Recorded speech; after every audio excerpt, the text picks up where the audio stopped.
You are Michelle Lee Cormier, and Ms. Cormier is charged with a first-degree felony offense of murder in cause number 25 DCCR 0153.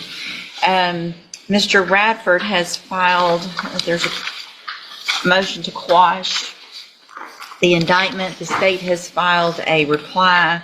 Obviously, I've looked through both of these. I guess I'm confused, Mr. Radford, when you say it doesn't allege the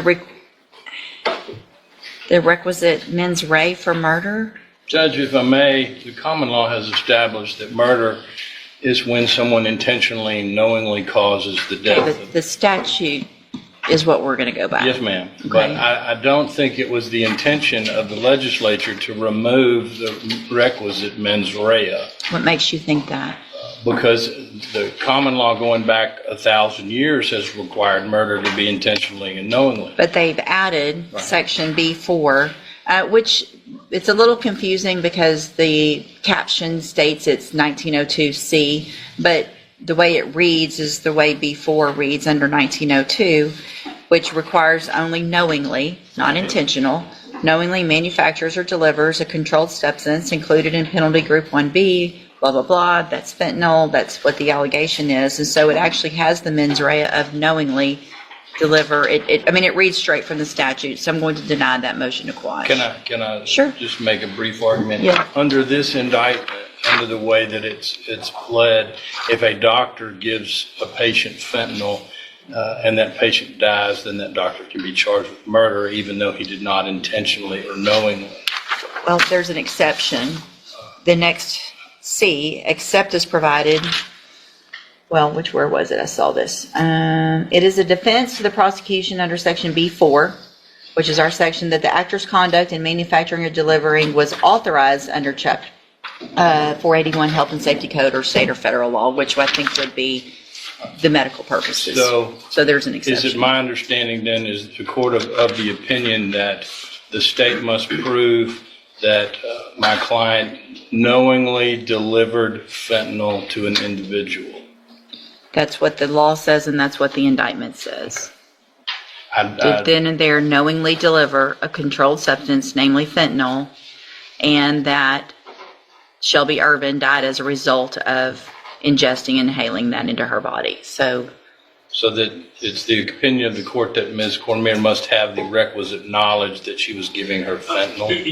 I think that's... I think Go ahead. what Mr. Radford's trying to do is box the court in here. I'm not gonna... My interpretation of the statute is just knowingly deliver a controlled substance. And that controlled substance, if it contains fentanyl, is enough for her to be guilty of this offense. If it contains fentanyl and causes the death of a person, then that gets us to murder. Well, I think that's going to be another whole question because it's specific that It says knowingly to deliver a controlled substance, namely fentanyl. So I think that's going to come down to maybe a jury question. I'm not going to make that decision. That's not Right. that's just an element of the offense. So the motion to quash is denied. Yes, ma'am. I would submit that the statute is unconstitutional as drafted. Okay. I'm not going to find the statute. I understand. I'm going to follow it as written. Yes, ma'am. All right. So that's denied. Hold on just a second. Can you state your name for the record? Michelle Lee Cormier. And you are the defendant in this case, is this correct? Yes, sir. And your bond is currently set at $500,000, is that correct? Yes, sir. Can you afford a $500,000 bond? Yes, sir. Do you have assets in your name that you could liquidate to make a bond? My family does. Your family Yes. can help you? Have you talked to your family about possibly helping you with a bond? Yes, sir. And how much, what kind of bond do you think your family can come up with?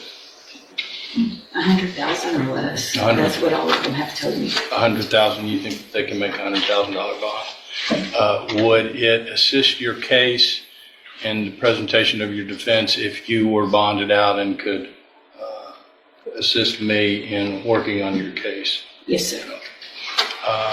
Where were you born? I was born in Beaumont, Texas. Okay, have you lived here how long? I've been back down in this area since I was 13 years old, so. So you pretty much lived here your whole life? Yes, sir. And you have family in this area? Yes, sir.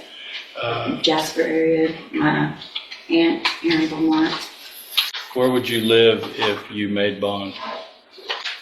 the Golden Triangle, Vermont, or Bader. Who would you live with? My aunt, my 83-year-old aunt that comes and sees me, or my son and his grandma in Bader. My aunt lives here in Vermont, off of Major Drive. If the court set conditions of your bond, including a GPS monitor and random drug testing, would you agree with that? Yes, sir, I sure will. What is your criminal history? Have you been to TDC before? Yes, sir, I went for burglary of habitation back in 2013. How much time did you serve? I made my first parole, and I served 2.5 on that 10 because they sent me to safety. And I successfully came off of parole July the 11th of 2023. That's a witness. I want to know, I'm trying to I think it's probably in this reply. What was Ms. Cormier in custody for Or theft, if I'm not mistaken, Judge. when this happened? Yes, Okay. ma'am. So the allegations here are that you were in custody for theft. Can I rephrase that? No, Okay. just Okay. answer her Yes, question. ma'am. In custody, smuggled in some drugs of some type in your vagina that you gave to someone else that the allegation is led to her death that had fentanyl in it. Am I correct? That's it in a nutshell, Judge. All right, go ahead, Mr. Coleman. And you don't disagree with the judge's assessment that you, in fact, smuggled fentanyl into the jail? I'm going to object to that. I think you said the allegations are what he's trying to do now is bind her into a confession. I'll move on, Judge. Thank you. While you were in jail, did you provide a controlled substance or substances to other felonies? Again, Judge, I'm going to object that is not relevant at this time. I'll move on, Judge. Thank you. Where did you get those drugs? I'm going to object at this time, Your Honor, to that. I think any of those are going to go to her Fifth Amendment right against self-incrimination, Yes, Mr. One last Coleman. question. When you were arrested on the theft offense back in November of 2024, did you have a pending felony drug case in Orange County? Had you been arrested for methamphetamine possession in Orange County? Yes, ma'am. Yes, sir. That's all I have. What's the status of that case? Do we Still know? pending as far as I know. Okay. I don't think it's been filed. But if it's orange, it could They're take- waiting on it could take drugs years. testing. Okay. Anything else? No, ma'am. No, ma'am. All right. Based on the criteria under 17.15, the information that I have, the nature of the offense, I'm going to deny the petition or the request for a reduction in bond. I think $500,000 is adequate based on the nature of all of those matters. All right. Anything else then on this case? Thank you. You can go back with the bailiff. All right, sir, are you Howard Celestine? And Ms. Prazo, will your client waive the formal reading of the indictment in each case? Mr. Celestine, in cause number 24, DCCR 0919, you're charged with a third-degree felony offense of manufacturing or delivering a controlled substance from January 10th of 2024. That indictment alleges that you were previously convicted of aggravated sexual assault of a child, a first-degree felony, April 13th of 2009. And how do you plead to that charge? Are you pleading guilty freely and voluntarily? Yes. And because you did what they charged you with? So pleading on count one would only be to the underlying offense. Right. Okay, so in 24 DCCR 1549, you're charged with a second-degree felony offense of aggravated assault with a deadly weapon from June 24th of 2024. The indictment alleges that same prior conviction from April 13th of 2009. And how do you plead to that charge? Yes. Again, are you pleading guilty freely and voluntarily? Yes. And again, is that prior conviction true? And did you enter your plea of guilty in this case freely and voluntarily? Yes. Yes. And because you actually did what they've charged you with? Yes.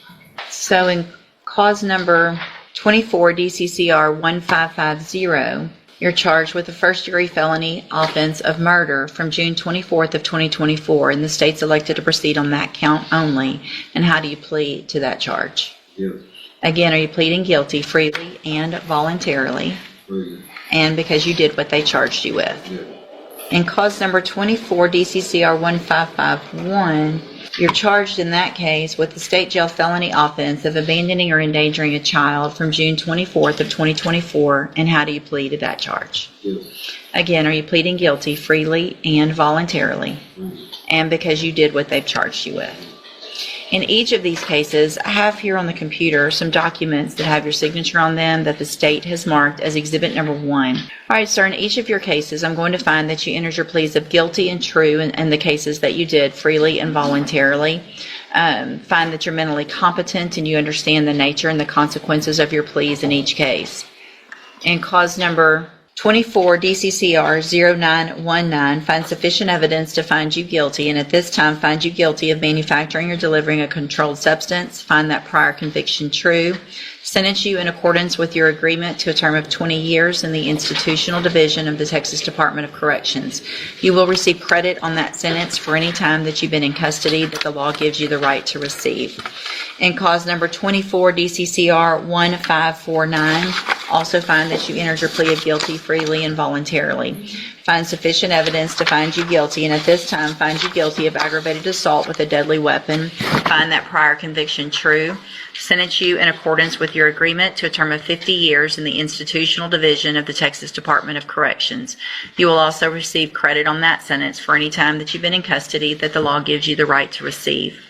In cause number 24 DCCR 1550, find sufficient evidence to find you guilty, and at this time, or find that you entered your plea freely and voluntarily. Find sufficient evidence to find you guilty, and at this time find you guilty of the offense of murder. Sentence you in accordance with your agreement to a term of 50 years in the institutional division of the Texas Department of Corrections. You will receive credit on that sentence for any time that you've been in custody that the law gives you the right to receive.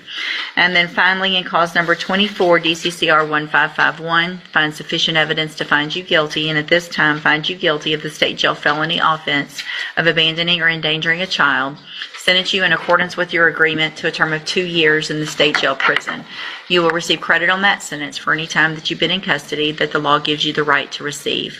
These cases will all run concurrently, which means together at the same time. I am making an affirmative finding of a deadly weapon in cause number 24 DCCR 1549. I'm handing you in all of your cases the trial court certifications that shows that these were agreements that I followed, and so you've waived your right to appeal. I have also handed you a written admonishment regarding your ineligibility to possess a firearm or ammunition. Because of the judgments entered against you, you're ineligible under Texas law to possess a firearm or ammunition. Possession of a firearm or ammunition could lead to charges against you. Firearm is a legal term. You should read the written admonishment I provide you to see what devices qualify as a firearm. If you have questions about the laws that make you ineligible to possess a firearm or ammunition, or about how long that lasts, you can talk to Ms. Perazzo. All right, good luck to you, sir. You can go back with the bailiff.